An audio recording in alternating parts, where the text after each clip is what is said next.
C'est Nathalie Chausseau, votre coach en solutions santé naturelle. Dans la vidéo d'aujourd'hui, je vais répondre à une question de Suzanne. Suzanne qui m'a soumis une question sur mon mur Facebook Vers ma nature. Donc, je vous invite à venir sur ma page Facebook Vers ma nature, cliquez j'aime et vous allez avoir accès à tout ce qui a été mis sur le mur. Alors, je reviens à la question de Suzanne. Elle me pose la question suivante. J'aimerais savoir si on doit se fier aux tests sanguins pour détecter les problèmes de thyroïde. Est-ce qu'on peut souffrir d'hypothyroïdie sans que ce soit détecté dans le sang? Bien, ma chère Suzanne, absolument qu'il faut se fier à ces tests-là. Le taux de TSH, qui est calculé dans la prise de sang, va nous indiquer si on manque de T3 ou de T4, qui sont les hormones thyroïdiennes. Alors, plus le taux de TSH est élevé dans le sang, moins on a de T3 et T4 de sécréter par notre thyroïde, ce qui veut dire qu'on tombe en hypothyroïdie. Et le contraire pour l'hyperthyroïdie. Maintenant, je vais passer à la deuxième question parce que le but finalement c'est de savoir si on peut avoir des problèmes de thyroïde sans que ce soit détecté par un taux de TSH dans le sang.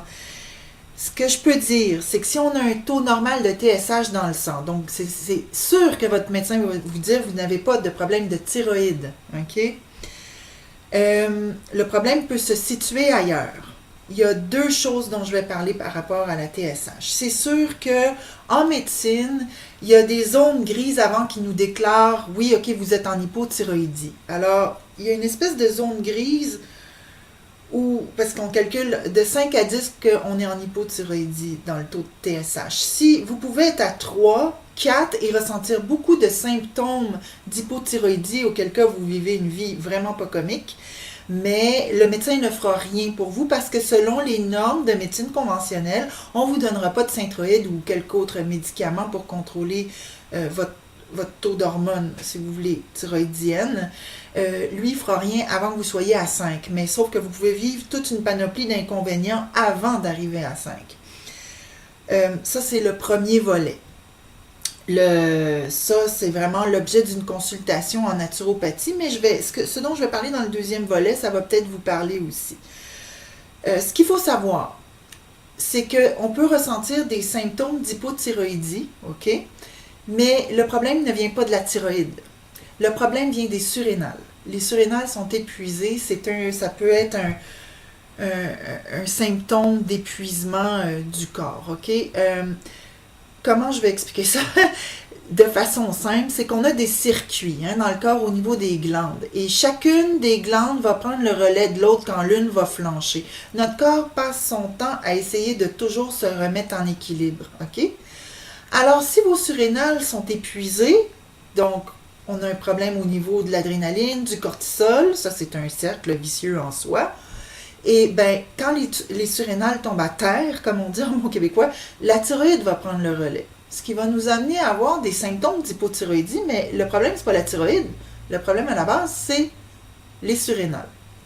Maintenant, il y a un deuxième circuit qui s'installe, qui peut tomber, qui peut flancher. C'est à la ménopause. Comme je ne sais pas votre âge, je ne sais rien. C'est pas l'objet d'une consultation, n'est-ce pas? Parce que je vais quand même expliquer que si on tombe en ménopause, on a les ovaires qui sécrètent œstrogène, progestérone, il y a tout un équilibre là. Mais quand on est à la ménopause, là, l'œstrogène commence à faire défaut. Et là, les ovaires s'épuisent. Et là, qu'est-ce qui prend le relais sur les ovaires? Ce sont les surrénales, encore une fois. Et quand les surrénales auront pris le relais des ovaires, puis que là, elles se sont épuisées, ben là, c'est la thyroïde. On n'a toujours pas de problème de thyroïde en partant. Le problème il est venu des ovaires ou des surrénales. Comprenez? C'est tout un relais.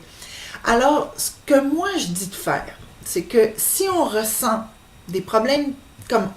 ça donne des symptômes d'hypothyroïdie. C'est comme si on avait une boule dans la gorge. Vous savez, quand on arrive pour pleurer, là, on est comme... On sent, notre thyroïde, si on la sent comme ça, c'est qu'elle est un petit peu gonflée, donc il y a un déséquilibre. Première chose, médecin, prise de sang. C'est la première chose à faire, ok? Commencez pas à vous pitcher dans les produits naturels. Vous risquez de vous créer un déséquilibre. Enfin, si vous prenez des produits naturels, s'il vous plaît, prenez une consultation naturopathique. Pas la vendeuse au magasin, pas qu'elle pas qu'elle n'est pas compétente, c'est juste que votre cas, il y a un historique de santé derrière ça. Ça prend une consultation en naturopathie. Maintenant, si vous ne voulez pas vous payer ça, mais allez voir le médecin, fiez-vous à la prise de sang. Si vous êtes en 5 et 10, c'est pas compliqué, il va vous donner des médicaments. Maintenant, ce sera à vous de choisir l'alternative que vous voulez prendre. Est-ce que vous voulez prendre des médicaments ou est-ce que vous y allez de façon naturelle? Ça vous appartient, c'est vous qui voyez. Maintenant, si vous êtes en dessous de 5 puis que là, il vous dit non, vous n'êtes pas encore assez malade pour prendre des hormones de synthèse, ben dans ce cas-là, il y a tout un circuit à rétablir et ça encore une fois, c'est de la consultation en naturopathie ou bien donc, renseignez-vous, allez vous acheter des livres ou allez à la bibliothèque, regardez sur Internet. Je pense qu'il y a pas mal d'informations francophones qui circulent pour être capable de probablement commencer à rétablir des choses. Hein.